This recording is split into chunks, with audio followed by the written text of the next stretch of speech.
You cannot separate literature and politics, and I am going to explain why. Hey, hello, welcome back if you are new here. Hello, my name is Tess. Welcome to my channel. I like to talk about life, books especially as well, and pretty much just anything that I find interesting. I don't want to stick to a certain designated niche. I very much like to branch out and try new things, so that is what is going on this channel. If you couldn't tell, we're new background again. This is my room. Welcome to my room. It's not my favorite background. Like, I painted this wall when I was 14 with my friends. We did a pretty good job, I must say, but I can't find a good filming location. I also blew my hair out the other day, so it's not its regular wavy curly self. It's kind of straightened and kind of frizzy, honestly. Today I wanted to really just talk about politics and how literature, you can't separate the two. They quite literally are ingrained in one another, and to separate them or to deny that is to deny one of the purposes of literature itself. Now, if you have interacted with book talk at all over the last few years, and specifically recently, so I'd say like about the most recent year, even if you have like barely dipped your toes into it, then you must be aware of the ongoing conversation about escapism in books and not wanting books to be like too political because people want to just be able to turn their brain off and not have to think about what's going on in the world, versus wanting to actually read and learn about what's going on, step into other people's perspectives, and really like gain empathy for the people in this world. This, of course, goes hand in hand with the anti-intellectualism rise that is happening in the same like sphere of the internet, specifically on like book talk, as we see ChatGPT being used to summarize full books for people because people no longer want to read full books and would rather just get a summary from AI, which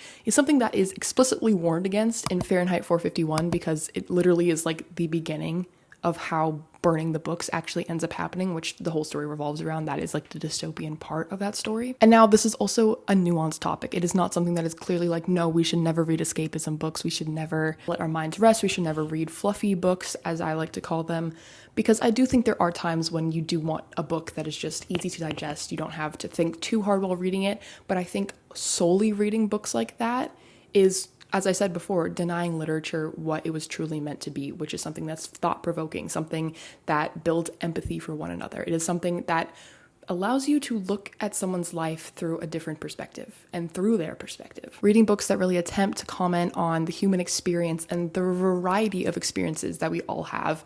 No one is the same. There are so many places around the world, so many different, as I said, experiences that you may never get to see or hear about firsthand. And so that is why books are so important when it comes to learning about these kind of things. Denying yourself this is not only harmful to your own understanding of the world, but also to the people who are affected by your thoughts and actions, because you are keeping yourself from learning about these things. And honestly, whether you like it or not, books and any type of media that really revolves around writing and like poems, playwrights, scripts, anything like that, they all are inherently political. Even the books that you might not have expected it from. Any fantasy books that discuss different races, such as like elves, goblins, orcs, anything like that, like think high fantasy, are intentionally or unintentionally, you never quite know, drawing parallels from our own world. Dystopian books, which is arguably the most obvious case of drawing real life connections to our own world and how we may progress if we keep doing some of the same things we are.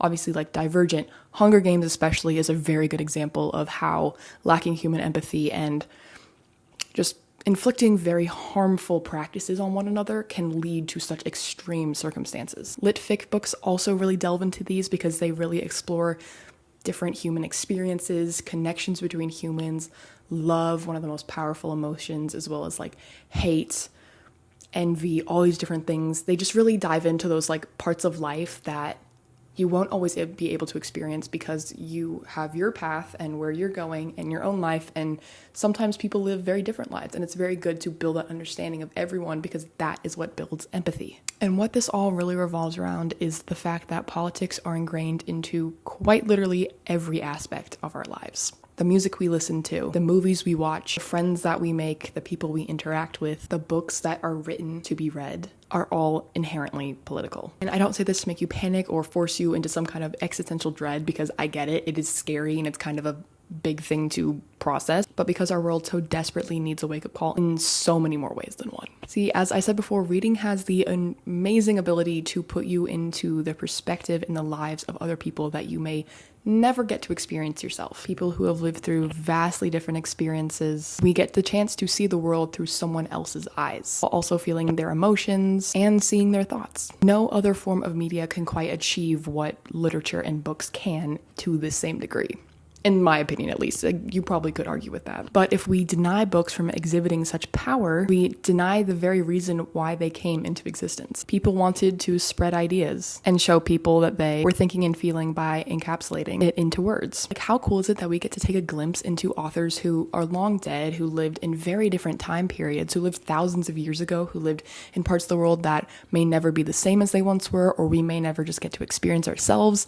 That, to me, is one of the most amazing things about books and literature itself. And I'm not only saying that you can't separate politics and literature, but that politics should be a central focus of a lot of literature. Since politics are a part of everything, and you choosing not to discuss it or read it in books, you are not only acknowledging your own ignorance, but also revealing that you have the privilege to just not care. Because whether you acknowledge it or not, politics is affecting every aspect of your life and the lives of the people around you who you care about, and even the people that you may never meet. There is a reason why the burning of books was a very well-known used tool by authoritarian regimes to silence people. Just take the Nazis burning books, take the silencing of Palestinian stories and experiences that is going on right now, as well as the silencing of Ukrainian voices. Even the Trump administration right now is working extra hard, especially through Project 2025 and recent bills that have been passed, to limit and create more banned books, to keep you from reading books that